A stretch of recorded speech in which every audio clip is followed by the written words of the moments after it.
Alrighty, so this video is going to be about getting a couple of early game XP. I guess exploits isn't the right word, but you could be able to farm pretty well. One of them that I legitimately thought was an exploit, but apparently it's how the game's supposed to be.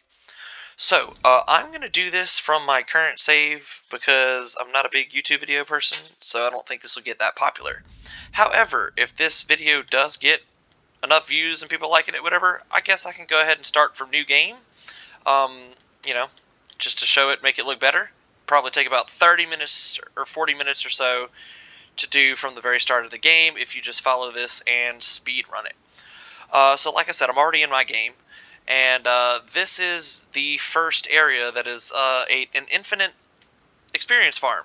It's infinite because you can kill these creepers and respawn, keep going again and again. Pretty self-explanatory. So let's see. Let's go to I don't know. Let's do this. So let's go to my grace, and I'll show you guys that I have already gotten to level 50. This took me I don't know 3.5, 4 hours of gameplay because I didn't really know what I was doing. And honestly, I'm making this video because a lot of the stuff online was not that clear for directionally challenged people like me. So maybe some people will watch this and it'll be a little clearer.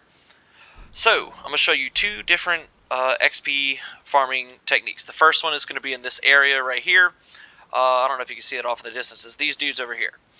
So these guys are actually pretty strong if you let them attack them. But if you sneak and get behind them and don't stop attacking, you can actually kill them pretty easily, and they will drop anywhere from 700 to 1,000 or so runes each kill. There are 11 of them in this area, and basically you can get, I don't know, maybe 11 of them in like a couple minutes once you get used to fighting them. So honestly, this is like you look online to basically tell people have you shoot, words are hard. People telling you that you can get like 300,000 souls in an hour. Yes, you can, but at first, if you start from the beginning of the game, you're probably not going to be high enough level and good enough to kill all 11 in one go. And obviously, if you are familiar with the From Software and Dark Souls games, if you die and drop your souls, you got to go pick them up. If you die before picking them up, they are gone forever. So my suggestion is, if you're going to do this exploit, farm 2 or 3 at a time, whatever you're comfortable with, that you know you're not going to die. Then come rest back at the grace, spend your souls to level up, and as you level up, then yes, you can go ahead and do all 11 each time, fast spawn to the spawn of grace, and it is actually a ton of souls, and yes, you can do this infinitely. I have seen people do this past a level 100. Honestly, it's kind of boring. It would take you a few hours to grind all that, but, getting from level 10 or whatever, depending on your class, to 30 or 40 is pretty quick. Really not that bad. Alrighty, so let's show you how to get here. So what I'm going to do is I'm going to start, about, 10 minutes into the game. Everybody should know, if you just literally play the game and go linear path, you're going to get here.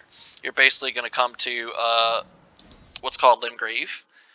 Honestly, I really don't feel like I need a guide on this part because you literally just start off the game in one direction to go and you're going to get to Limgrave in, I don't know, 10 minutes if you're screwing around like I did. So, let's find those stairs. Yep, you're going to come out those stairs. Go ahead and come up here to hit your grace. Why not? You're going to rest there. Alrighty, so let's do this without the mount, since assuming this will be new game for some of y'all. So what we're going to do is ignore that guy, because he will basically insta-kill you. It kind of sucks. And we're going to go this way to kind of sort of get out the way. Is he really coming towards me? Alright, we're good. So, our first step is to get to what is called the Church of Elleh.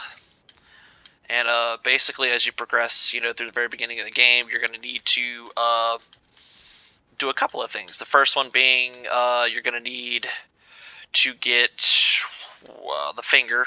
I know that sounds crazy. Sounds weird. The finger, whatever, furled finger, whatever, will allow you to spawn people into your world and to spawn to other worlds. That's important for the second exploit I'll show you after this, because the second exploit is only once per world. So you will need to find people to go to their world. That being said, little spoiler, the second exploit is anywhere between 70 to 80,000 souls for doing it once, and there's basically zero risk of dying. It's kind of nice. And I am apparently not good at talking and doing at the same time. We are trying to get here first, essentially.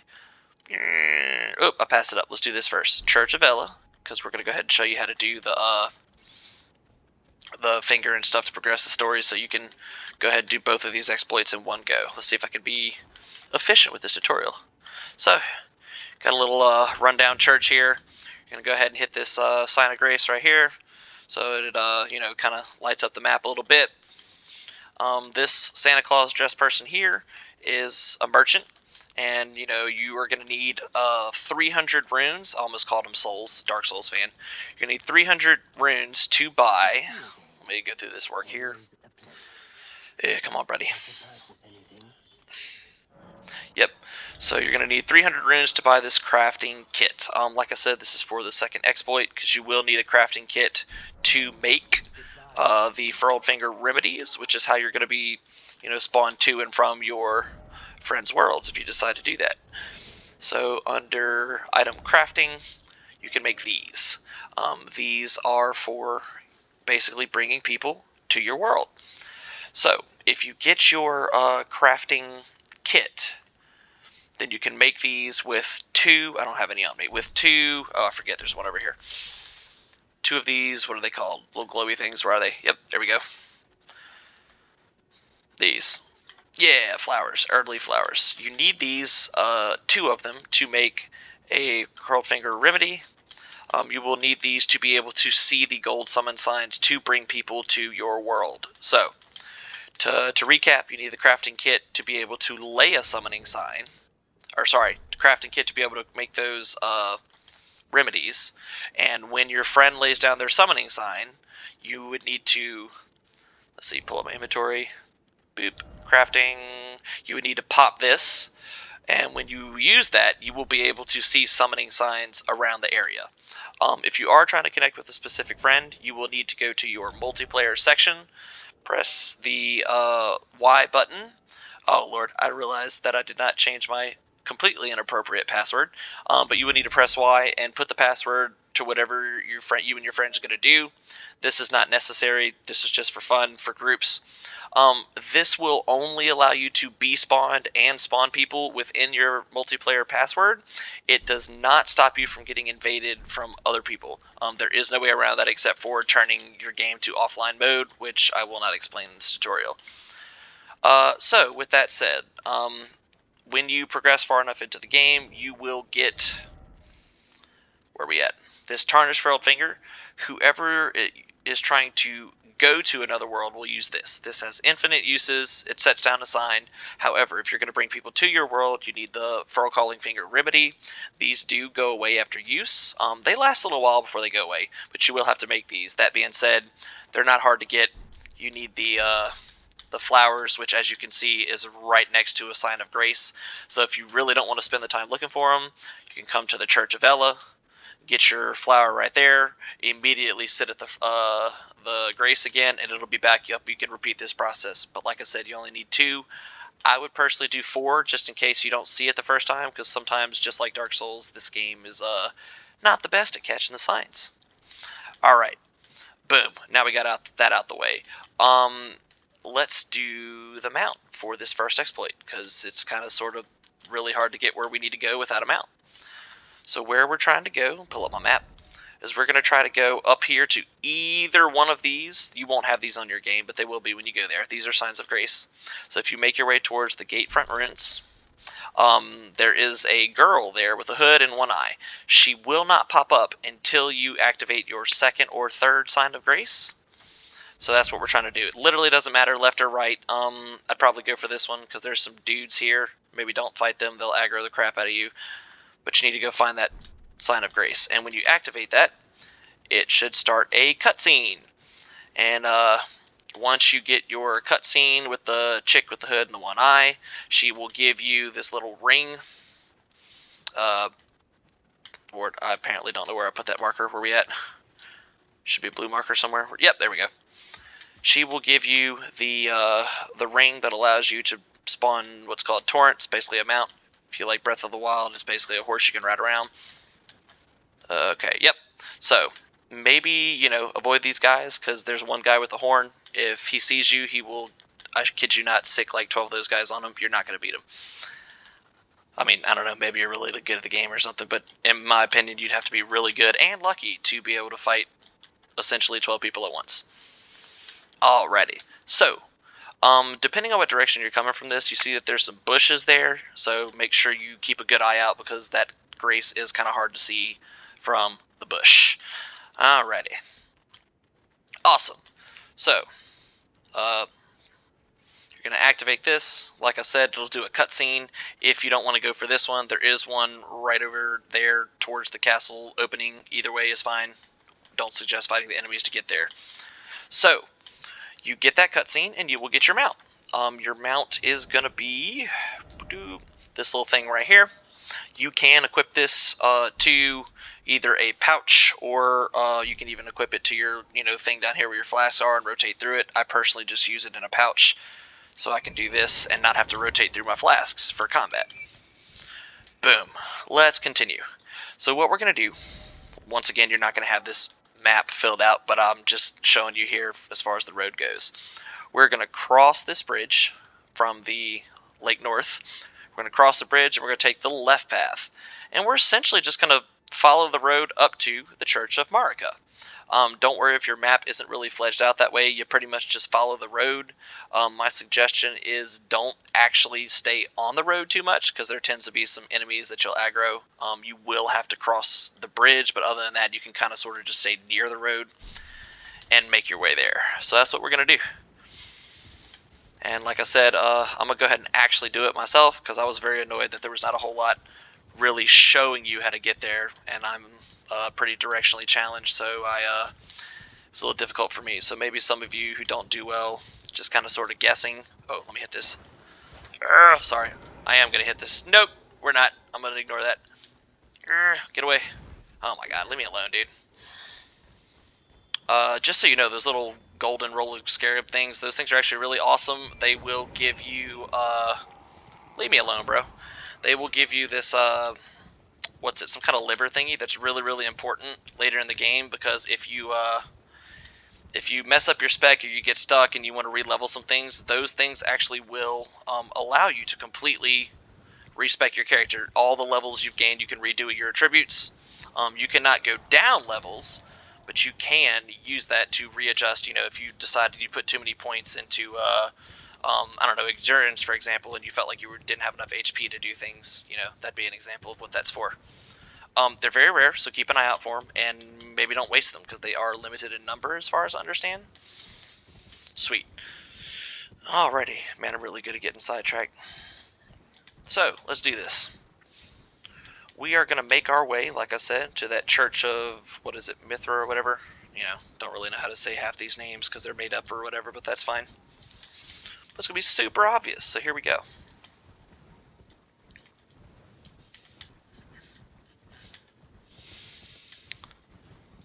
Alrighty.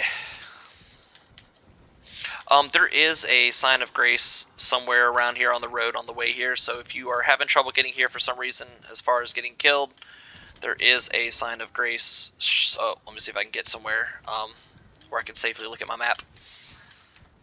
Sure, that'll work. There is a sign of grace smack in between where we started and where we're going, so if you, for whatever reason, are struggling getting killed by aggro people, you can stop here. Be smack in the middle. Alrighty. So, we're almost there, promise. I know I'm being long-winded about this.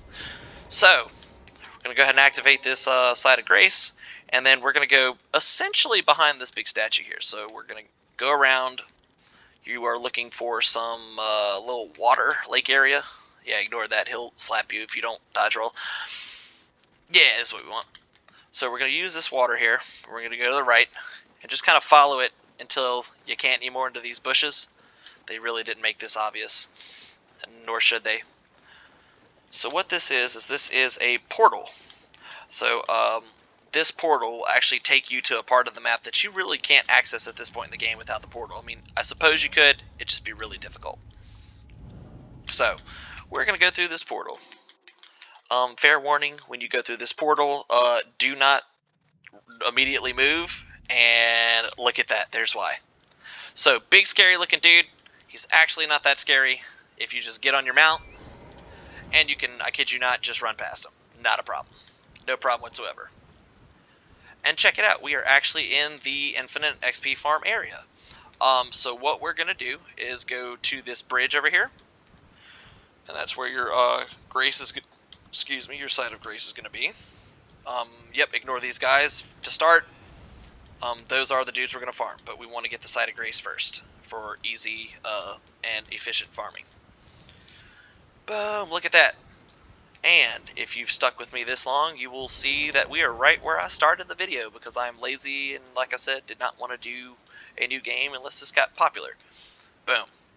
So we're going to rest at this side of grace, and then once you activate it, you're good. And here's what we're going to do. I prefer the mount to start because it's fast. I'm going to get up here. There's always a guy over here. They all kind of sort of stay in the same area, and I'm going to show you what I want you to do. So you're going to crouch and target the guy. Like I said, if you're doing this from the beginning of the game, probably going to take you a couple of tries to get used to it. I wouldn't fight more than 2 or 3 to start. And you're going to crouch right up behind him and right bumper to do what I did. Some people like to heavy hit.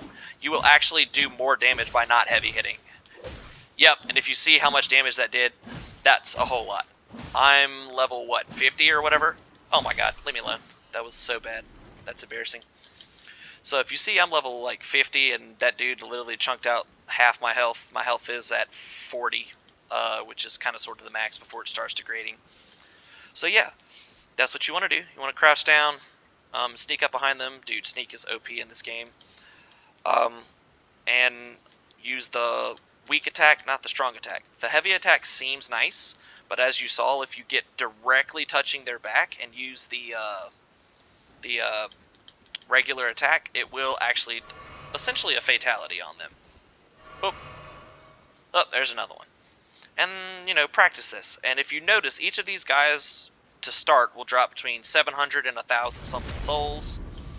So if you want to do some math, that's 11 characters. So that's, you know, possibly 12,000 souls per run. If you get good at this, you could do this in about a minute and a half for all 11 of them. And that's where these people are getting these 300,000 runes in an hour kind of sort of math. Boom. Alright, so the trick to doing this efficiently is when you kill however many you want to kill, is to go to your map and fast travel back to here. You're going to waste a whole lot of time walking back and forth between the grace and the enemies. It's way better to just go ahead and fast travel. Even if you're on a older console with hard drive or a PC with not the fastest SSD, it's still much faster to fast travel. Boom, enough said. So, that is the infinite exploit. Like I said, pretty easy. Once you get enough levels or you're pretty good at combat, obviously I'm not, as you can see by the embarrassing display for the first guy, you can go ahead and rush all 11 of these guys, come back and level up, and it's pretty great. If you're starting from the beginning of the game, you're going to level up extremely fast to start, because you'll notice that it only takes, you know, what, 200-300 for the first couple levels, and yes, it goes exponentially, so it will slow down over time. But at the same time, you'll get stronger and you can clear them faster. Alrighty, boom, enough said. So, this second exploit is unfortunately a once per world exploit. However, because Dark Souls, because Elden Rings is essentially Dark Souls, you can team up with people. Anyone who has not done this in their world yet, you can team up to 4 people, and it does not share the runes. Everybody gets all the runes. So 74,000 to 80,000 ish depending per person. Doesn't matter how few or how many people in your world, but like I said, you can only do it once per world. So if you were still with me from the whole getting the furrowed finger and how to make the remedies and such, and you got your mount, thank you for watching, and here comes the next exploit. So we're going to take our mount, and let's see if I can not embarrass myself. We are going to run through this bridge. If you notice, you do not use stamina until you aggro a guy. Oh, of course, this dude would turn around as I'm doing it. Shouldn't be a problem, though. So we're going to literally ignore the dragon and run straight through if you can. Look at that! Beautiful! It's really not that hard, especially if he's still turned around. Even when he's facing you, which you see how crappy I am at this game, I was able to get through. No problem. So, here's what we're going to do. There is some lightning around this area, so it's kind of hard to predict it. If you get hit, oh well, kind of sucks, but try not to. And we're going to take this big giant tree here. Look at that, almost got hit, beautiful. And we're going to go around this tree. Look at that. I'm going to go around the left side of the tree. There's actually a little tornado looking thing here. If you're on your mount and you press the X button on PlayStation or the, what is it? The A button on Xbox, it'll shoot you up here like I just did. And we're going to go around here. Now, on mine, you're not going to see this because I've already killed it on my world. Once again, I will redo this video from scratch if it gets popular. But we're going to go over to this castle area where the stairs are, because there is a site of grace right here. We're going to go ahead and activate it just to be safe. And in your world, you will see a giant flippin' dragon right there. And it will be facing the other way. So its tail is going to be, oh lord, somewhere around here. This area, you literally can't miss it. It's huge. Do not be afraid to approach this dragon. If you approach it from up here, it will not attack you. And you can actually start attacking it on its tail, and it will not attack you. You can literally kill it without ever being attacked by it from this hill. Apparently it's supposed to be that way. I thought it was an exploit. Honestly, don't really care. So it'll be big chillin' around this area. And it will take quite some time to kill it. Thing's got a lot of health. But if you started as the samurai class, or you happen to have done the game a little bit and you have any kind of weapon that builds up bleed, it will go a little faster. So I was a samurai and pretty much found this within the first 2-3 hours of the game, so I wasn't really that high level. And it took me, I don't know, between 6 and 8 minutes of just constantly slashing at his tail to kill it. And like I said, it will not attack you when you do that. And when I killed it, for me, it dropped about 74,000 souls. I did do this on a couple of my friends' worlds, and it dropped like 80, 82,000. I don't really know what the difference is in soul drops, but you will get at least 70,000 each time you do this. The one caveat here is there are some smaller dragons around the big dragon. They're not really a problem the few times I've done it, but I have heard people say that sometimes you aggro them and they'll fight you. That would be why we did the Sign of Grace, and you can come back and do it. If you're coming to this part of the game as a slightly higher level, you can technically infinitely farm those smaller dragons. They drop 2.5 to 4,000 or something like that souls. I keep calling them souls. Runes per one. But honestly, unless you're progressing the game a little bit, they're going to be kind of hard to kill. The caveat is, if you kill the big dragon, those little dragons will also disappear forever. They do not respawn once you kill the big dragon. Boom! So look at that. So hopefully this was helpful, and you can get this done, get some easy souls. For me, I went from like level 20 to 36 immediately after killing the dragon solo in my world. It was, like I said, 74,000 souls. The only thing that I would recommend is, if you're going to do this multiplayer, just be careful, because once you pop one of these, the Furl Calling Finger Remedy, to find summon signs, you can be invaded. I only had it happen to me once, wasn't a huge issue, but you can be invaded once this is active.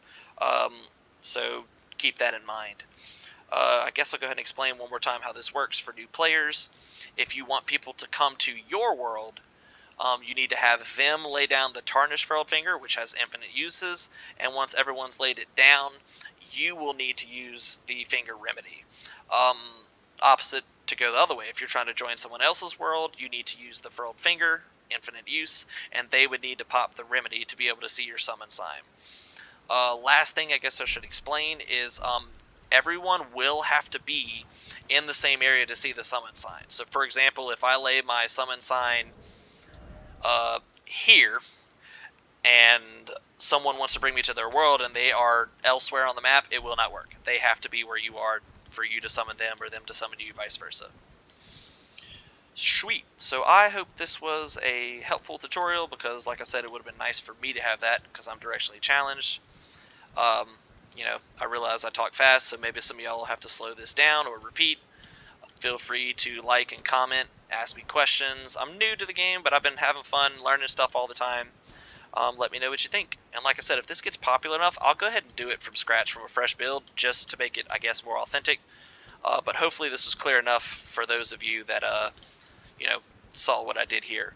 Like I said, if you're used to this and you follow this, it should take you under an hour. Personally, I think it would take 30 to 40 minutes if you're used to it. So if you got you and only one other friend who plays this game, you could, basically make a new character on top of your main character, and y'all could just take turns going to each other's worlds on the new characters, getting the souls, deleting and redoing them.